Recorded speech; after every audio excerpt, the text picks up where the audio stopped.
C'est encore possible. La grâce est disponible. Et même quand c'est pénible, rien n'est impossible. Il y a de l'espoir pour ceux qui croient au nom de Jésus-Christ.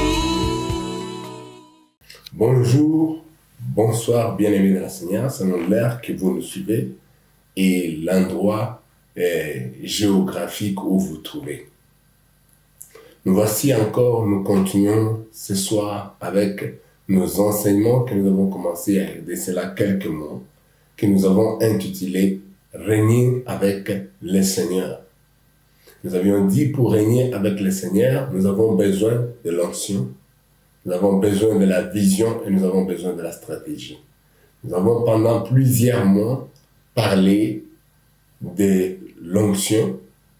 Maintenant, nous sommes au deuxième chapitre de notre enseignement qui est la vision. Et la vision, aujourd'hui, c'est la quatrième partie de la vision que nous allons parler. La semaine passée, nous avons essayé de comparer la vie d'un visionnaire à un oiseau que nous avons appelé l'aigle.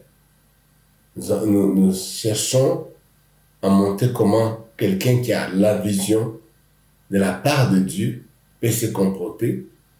Nous avons essayé de parler plus en comparant un visionnaire à un aigle. Ce soir, la fois passée, nous avons dit qu'un aigle vole seul et vole à haute altitude. Et nous avons expliqué ce que c'est cette expression, l'aigle vole seul. Aujourd'hui, nous allons essayer d'expliquer encore l'expression, l'aigle vole à haute altitude. Et pour commencer ce soir, nous allons commencer par la prière. Nous allons tous nous incliner en prière pour pouvoir recommander ces moments entre les mains du Seigneur et qui nous donne un entendement spirituel meilleur pour l'enseignement de ce soir. Prions notre Dieu au nom de Jésus-Christ. Seigneur Dieu de gloire, je bénis ton nom ce soir pour ce moment que tu nous donnes l'opportunité de pouvoir parler de ta part. Merci Seigneur parce que il t'a plu de m'utiliser ce soir comme un instrument entre tes mains pour communiquer ta volonté, communiquer ta parole. Je te consacre la vie de mon frère, de ma sœur qui me suit en cet instant entre tes mains. Laisse que ton esprit l'éclaire pendant que nous parlons ce soir. Donne un entendement spirituel meilleur à tout celui qui suit cet enseignement. Que cet enseignement apporte un plus dans sa vie spirituelle. Cet enseignement, pour celui qui ne connaît pas encore ton nom, l'amène à comprendre que tu l'aimes et tu as un plan merveilleux pour sa vie. Et c'est là pour la gloire de ton nom.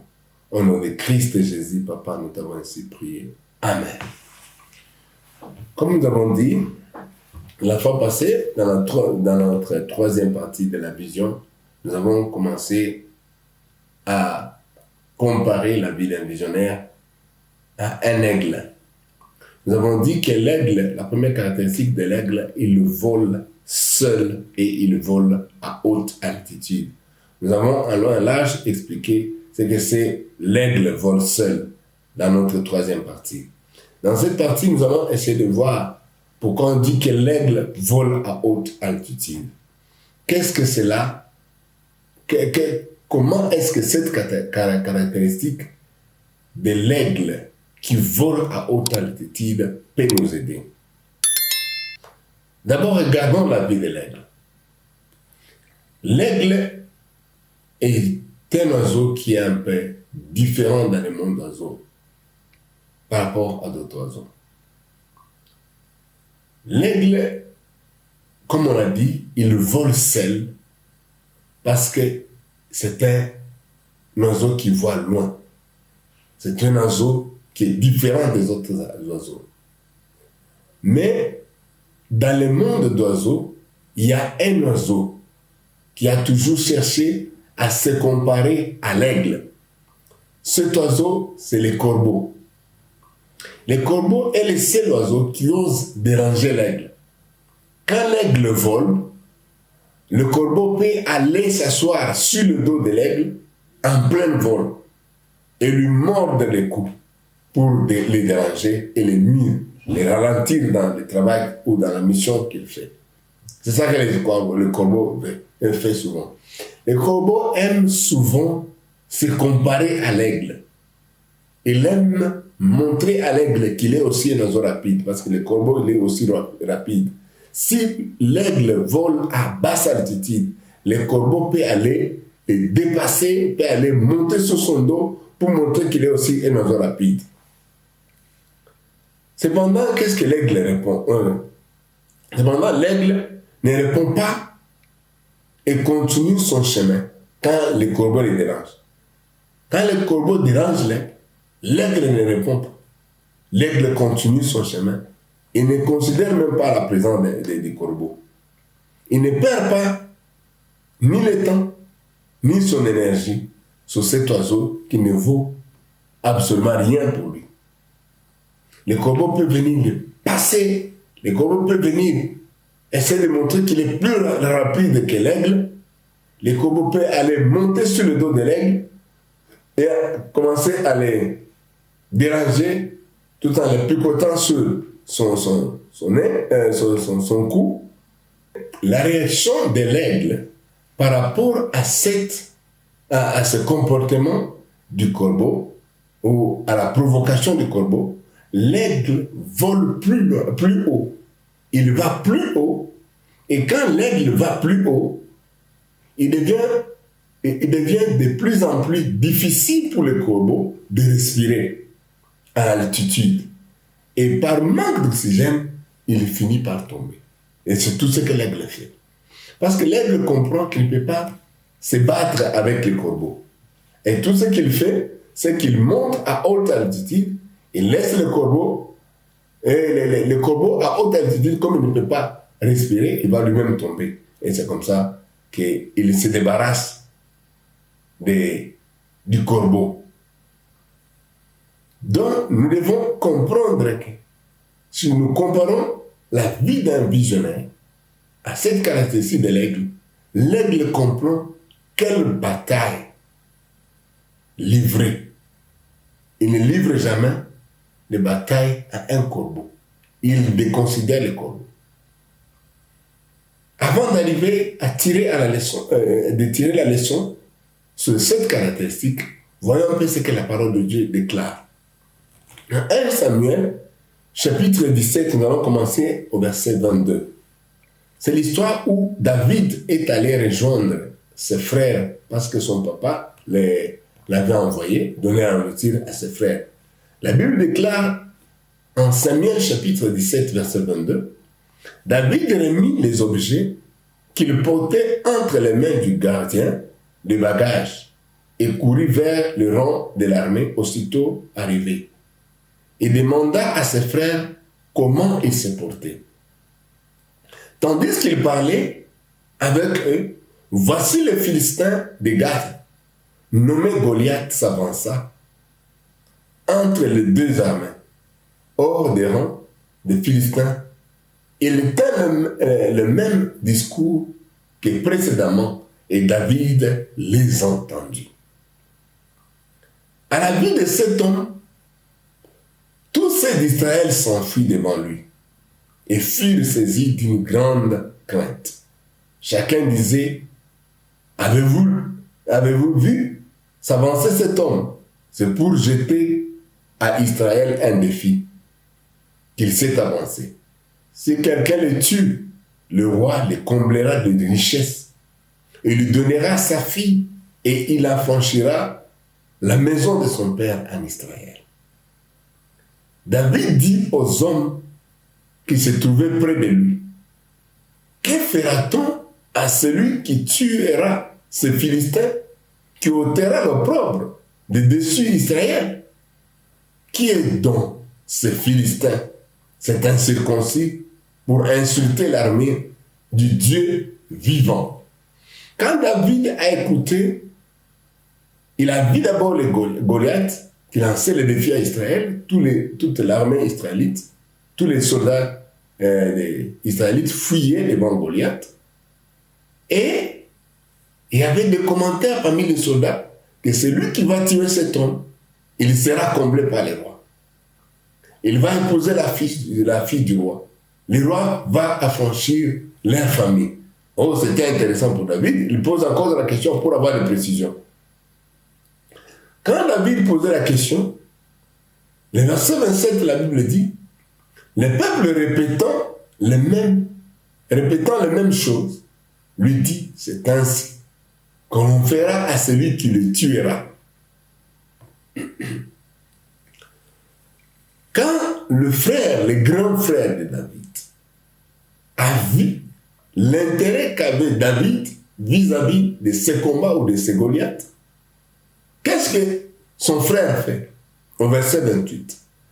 Eliab, son frère aîné, qu'il avait entendu parler à ses hommes, fit enflammer de colère contre David. Son frère aîné, le géant que Samuel avait vu quand il était parti oindre David à la maison de son père, que Samuel allait considérer comme celui qui était le choisi de l'Éternel parce qu'il était géant. Il fuyait même aussi devant Goliath. Quand il a vu David poser des questions, je suis sûr qu'il connaissait son petit frère. Il connaissait qu'il était audacieux. Alors, Eliab s'est fâché. La Bible dit qu'il le fit enflammer de colère contre David. Et il dit, pourquoi es-tu descendu et à qui as-tu laissé ces paix de brebis dans le désert? Il a essayé de diminuer David. Il s'est enflammé contre David. Ça peut être par amour de son petit frère, parce qu'il voyait que devant eux, ce n'était pas un jeu, c'était une machine à tuer, que tout Israël fuyait. Ça pouvait être par amour de son petit frère, et par peur aussi de Goliath, qui dit à son petit frère, qu'est-ce que tu fais ici? Et le petit troupeau, tu l'as laissé à qui? Je connais ton orgueil et ta malice, et la malice de ton cœur. C'est pour voir la bataille que tu es descendu. Mais David voyait plus que ça. Son frère était fâché, grondait David. Et quelle était la réponse de David? David répondit, qu'ai-je donc fait? Ne puis-je pas parler ainsi? Donc son frère était fâché parce que David s'intéressait à ce Goliath, s'intéressait à ce qu'on peut offrir à celui qui peut tuer Goliath. Et qu'est-ce que la Bible dit? Le grand frère de David s'était fâché contre David. Il a diminué David en disant, où est-ce que tu as laissé les petits troupeaux? Toi, tu n'es qu'un berger, tu ne peux pas te battre. 2, tu es juste venu pour voir la guerre, pour voir ce qui se passe ici. Je connais ton orgueil. Mais la Bible dit, David, il a juste interrogé. Et j'ai fait quoi? Est-ce que je ne peux pas parler ainsi? Et le verset 30 dit, et il se détourna de lui pour s'adresser à un autre.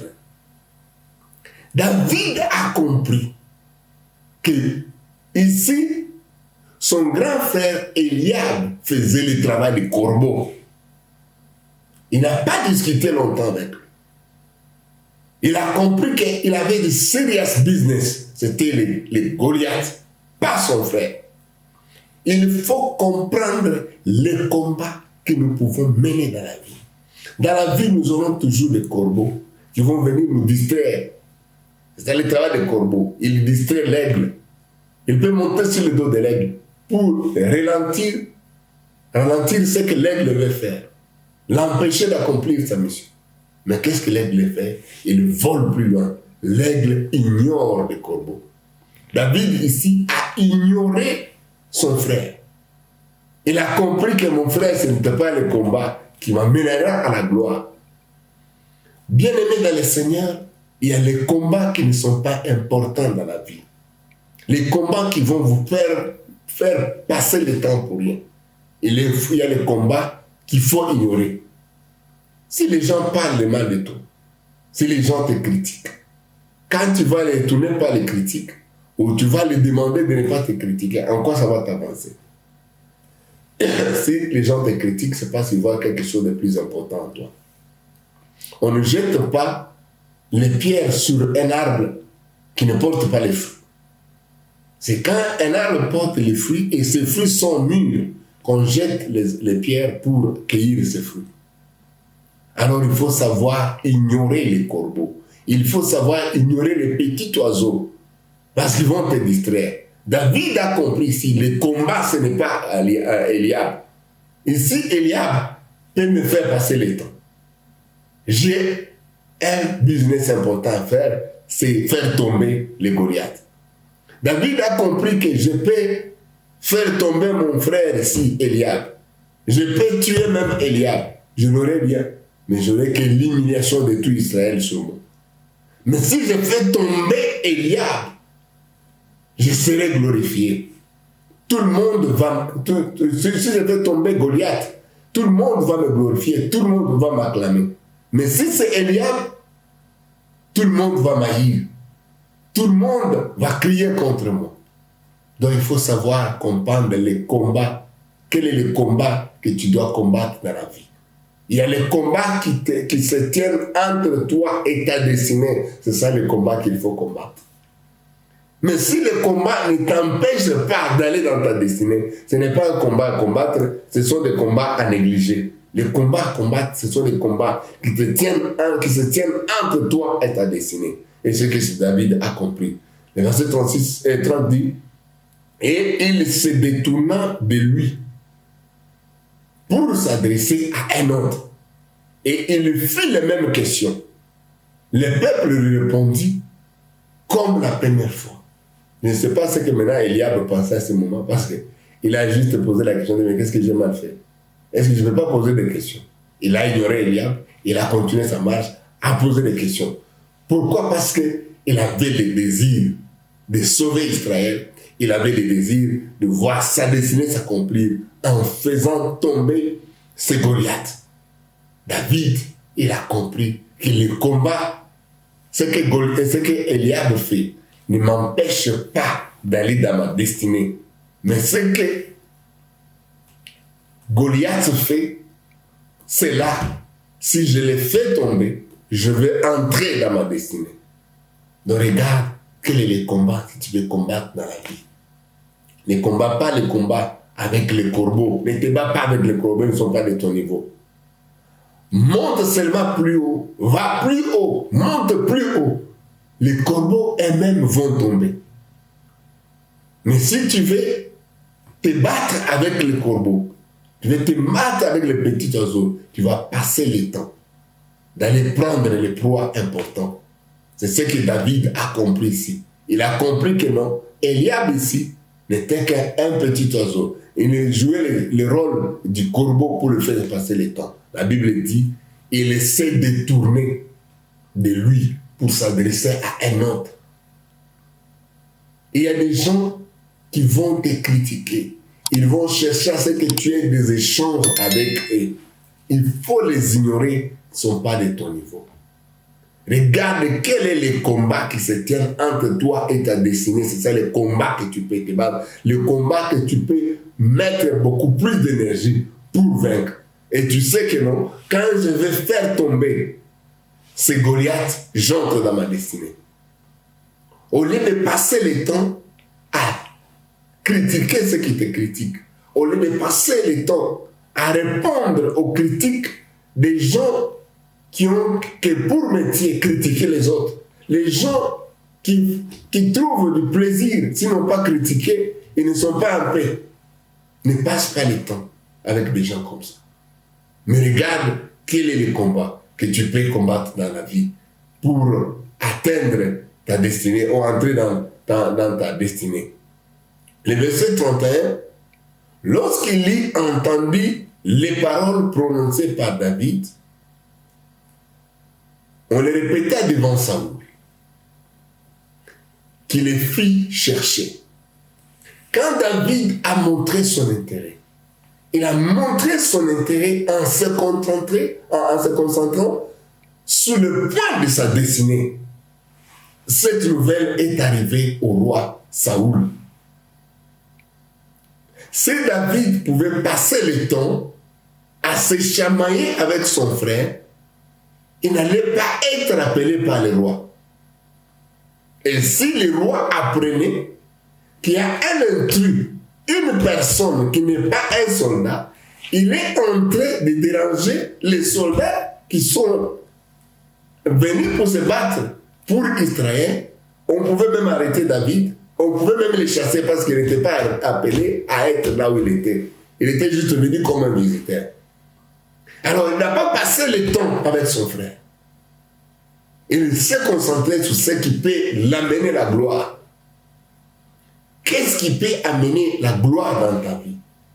Répondre aux insultes, répondre aux critiques, ou si tu étudies, avoir beaucoup plus de temps à étudier. Si tu fais une activité quelconque, te concentrer encore davantage, d'étudier la Bible davantage, de prier davantage. Les heures que tu passes à répondre aux critiques, tu peux les investir dans la prière. Les heures que tu passes à discuter des banalités, tu peux les concentrer à la méditation de la parole de Dieu. Tu reçois un plus qui va t'aider encore d'aller vers l'avant. David n'a pas passé le temps avec son frère. Il s'est concentré sur ce qui pouvait l'amener à gagner un plus dans sa vie, à s'interroger, qu'est-ce qu'on fera? Qu'est-ce qu'on fera à cet incirconcis qui a insulté l'armée de l'Éternel? Qu'est-ce qu'on fera? Quand beaucoup de gens ont vu l'intérêt qu'avait David vis-à-vis de cette bataille, ils l'ont répété au roi. Et le roi a appelé David. Le verset 32, la Bible dit, David dit à Saoul que personne ne se décourage à cause de ces Philistins. Ton serviteur ira se battre avec lui. David arrive devant Goliath. D'abord, il est devant le roi Saoul. Le roi Saoul regarde un petit garçon. Et le petit garçon lui dit, oh roi, que personne ne se décourage à cause de ce Philistin. Ton serviteur, il a se battre avec lui. Saoul regarde et dit, cet enfant, il est normal dans sa tête ou quoi? Et Saoul répondit à David, tu ne peux pas aller te battre avec ce Philistin, car tu es un enfant. Et il est un homme de guerre dès sa jeunesse. Saoul pouvait être content qu'il a trouvé quelqu'un qui acceptait de se battre avec Goliath. Mais physiquement parlant, c'était impossible que David aille se battre avec Goliath. Quand il a regardé David, il a dit non, mon fils, toi tu ne peux pas aller te battre avec celui-ci. Ce Philistin, ce n'est pas une blague. C'est un homme de guerre. Et il est soldat dès sa jeunesse. Toi, tu ne peux pas aller. Donc, il y a des moments où les gens peuvent te décourager à cause de ce qu'ils voient de toi. À cause de ta famille d'origine. À cause de ton niveau d'études. À cause de ce qu'ils voient physiquement. Ils peuvent te décourager. Ils peuvent te dire, non, toi, tu ne mérites pas. Mais si tu t'appuies sur le Seigneur, tu places ta confiance dans le Seigneur, tu feras de grandes choses qui vont étonner le monde. Saoul pouvait être content. Imaginez-vous, Saoul pouvait être content de voir quelqu'un qui accepte de se battre contre l'ennemi du peuple d'Israël. Pendant que lui et toute l'armée se cachaient.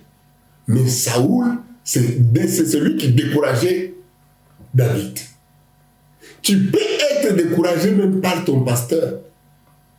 tu parles de ta vision à ton pasteur, il regarde dans son cœur. Parce que Dieu ne l'a pas révélé. C'est à toi que Dieu a donné la révélation. Ne te laisse pas décourager par quelqu'un.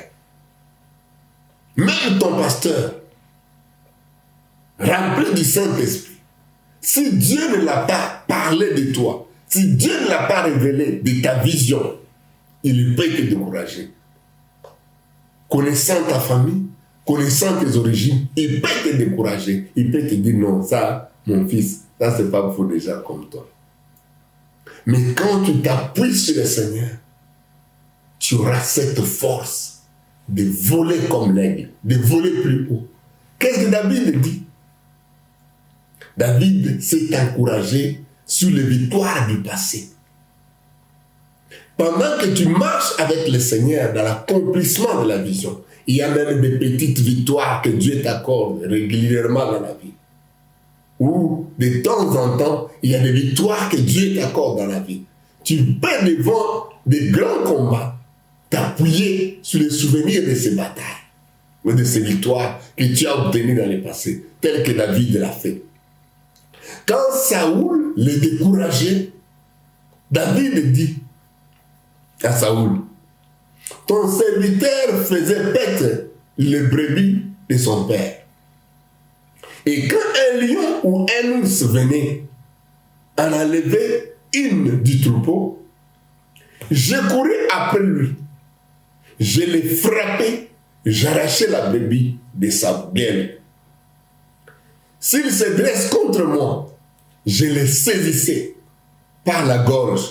Je l'ai frappé et je l'ai tué. David s'est rappelé des victoires qu'il a obtenues dans le passé. Il s'est appuyé sur ça. Il a compris que même dans le passé, ce n'était pas ma force.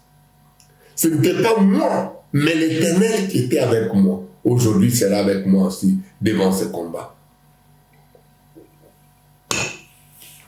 Devant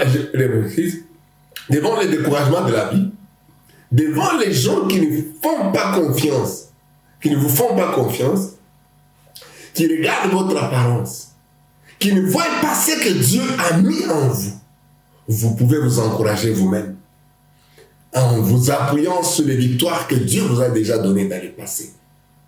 Ne vous découragez pas parce que tout le monde se moque de vous.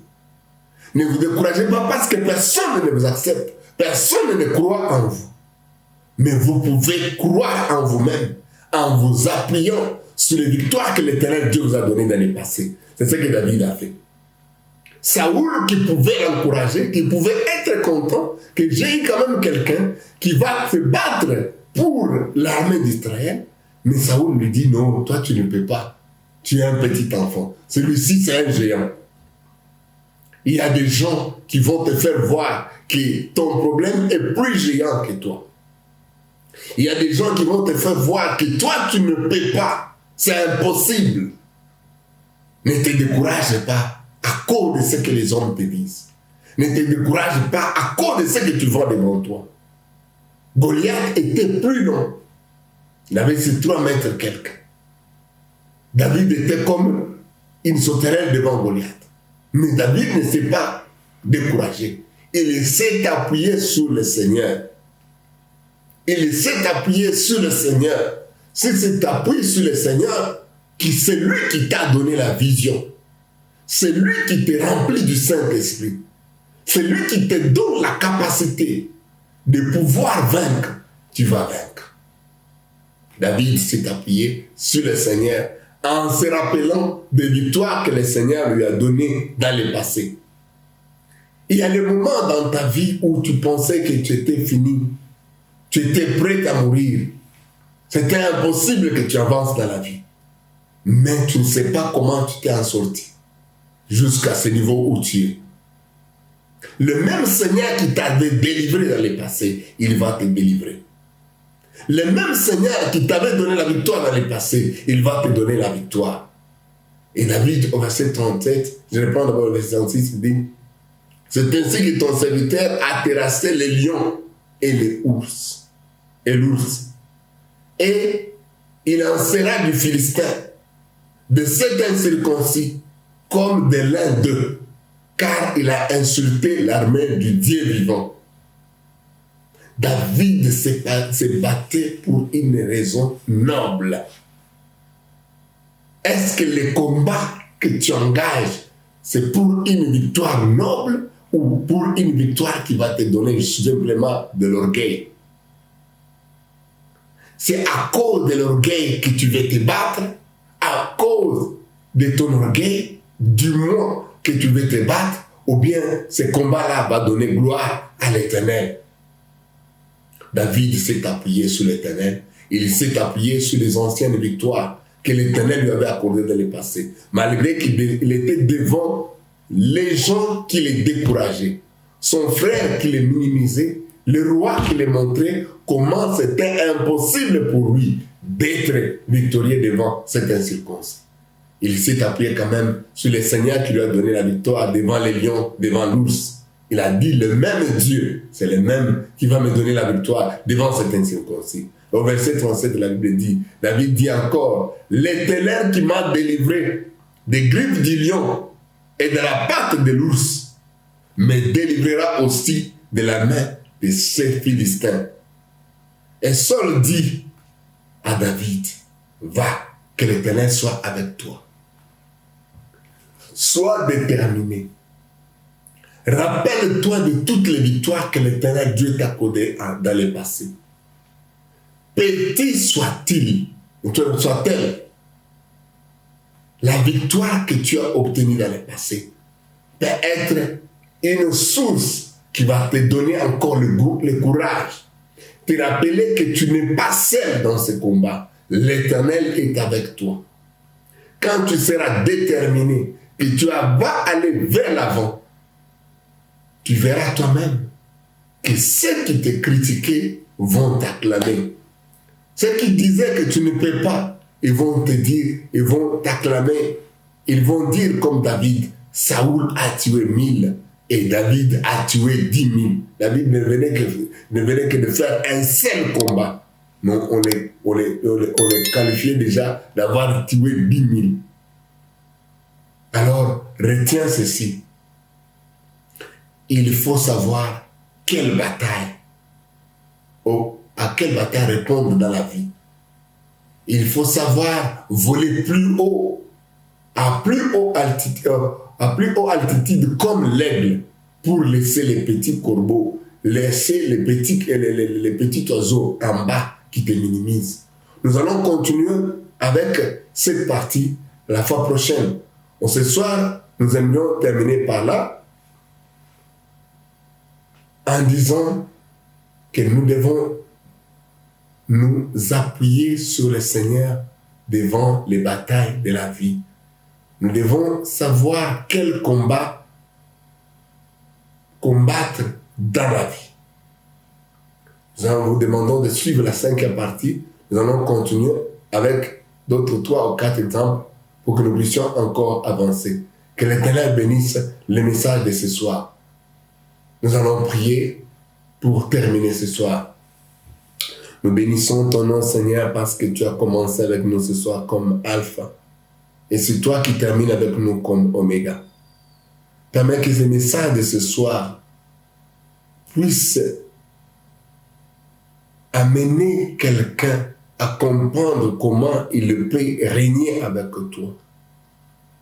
Par cette caractéristique de l'aigle, qu'il comprenne comment il peut voler plus haut et ne pas répondre aux petites provocations de l'ennemi. Et à se concentrer sur toi seul pour sa victoire. Ô Seigneur, réveille ce géant qui dort dans mon frère, dans ma sœur qui me suit ce soir. Réveille le géant en lui pour la gloire de ton nom, qu'il fasse tomber les Goliaths de sa vie. Au nom de Christ Jésus, j'ai ainsi prié. Pour toi qui me suis ce soir, que tu n'as pas encore accepté le Seigneur Jésus comme Seigneur et Sauveur, je vais prier avec toi. C'est en commençant par accepter le Seigneur et Sauveur Jésus-Christ comme le Seigneur et Sauveur de ta vie, que tout ce que nous sommes en train de dire va aussi pleinement t'appartenir. Fais cette prière après moi. Merci Seigneur Jésus. Merci parce que tu as accepté la mort sous la croix, une mort pleine d'opprobre. Je te reconnais aujourd'hui dans ma vie comme Seigneur et Sauveur de ma vie. Je reconnais que je marchais selon l'homme depuis longtemps. Je reconnais mes péchés et je demande pardon pour mes péchés. J'accepte de me détourner de ces péchés et de te faire, de t'accepter comme Seigneur de ma vie. Entre dans ma vie, prends le contrôle de ma vie, dirige ma vie, que je marche avec toi dans une nouveauté de vie. Au nom de Christ et Jésus, j'ai ainsi prié. Amen. Tu peux rejoindre une église vivante où on peut encore t'aider à grandir dans la foi et continuer à suivre nos enseignements partout où tu es. Ça va encore t'aider et comprendre comment tu peux régner avec le Seigneur. Nous allons prier pour celui qui nous suit en ce moment qui est malade. Tu as une maladie chronique, une maladie héréditaire. Le Seigneur va te guérir ce soir. Nous allons prier par le nom puissant de Jésus-Christ. Mon Seigneur, tu as dit dans ta parole que par tes morsures nous sommes guéris. Je déclare ce frère, cette soeur qui me suit en ce moment, guéri par tes morsures. Que la puissance de ton esprit entre dans son corps, du plante de son pied jusqu'au chevet de sa tête. Reçois la guérison au nom de Jésus-Christ. Je te déclare guéri. Je te déclare restauré par le nom puissant de Jésus-Christ. Merci parce que tu soignes, tu guéris par tes morsures. Merci pour la restauration de la santé, de cette maladie chronique, de cette maladie héréditaire. Merci parce que tu les guéris. Merci parce que tu la délivres au nom de Jésus-Christ. Que ton nom, Seigneur, soit loué. Que ton nom soit béni pour cette guérison que tu accordes ce soir. Que cette guérison que tu accordes dans cet instant, que mon frère, ma sœur, suit cet enseignement. Au nom de Christ et Jésus. Papa, nous t'avons ainsi prié avec multiplication de grâce. Amen. Que Dieu te bénisse. À la prochaine, nous allons continuer dans notre 5e partie. Que Dieu bénisse votre entendement.